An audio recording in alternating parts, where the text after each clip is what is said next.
بسم الله الرحمن الرحيم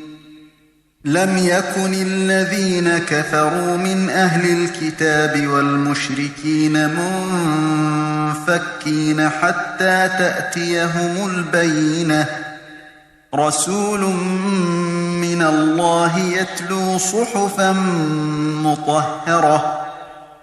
فيها كتب قيمة وما تفرق الذين أوتوا الكتاب إلا من بعد ما جاءتهم البينة وما أمروا إلا ليعبدوا الله مخلصين له الدين حنفاء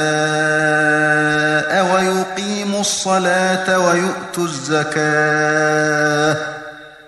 وذلك دين القيمة إن الذين كفروا من أهل الكتاب والمشركين في نار جهنم خالدين فيها أولئك هم شر البرية إن الذين آمنوا وعملوا الصالحات أولئك هم خير البرية جزاؤهم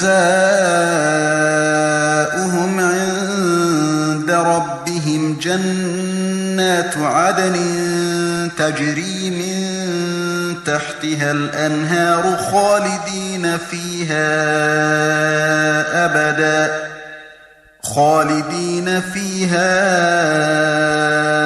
أبدا رضي الله عنهم ورضوا عنه ذلك لمن خشي ربه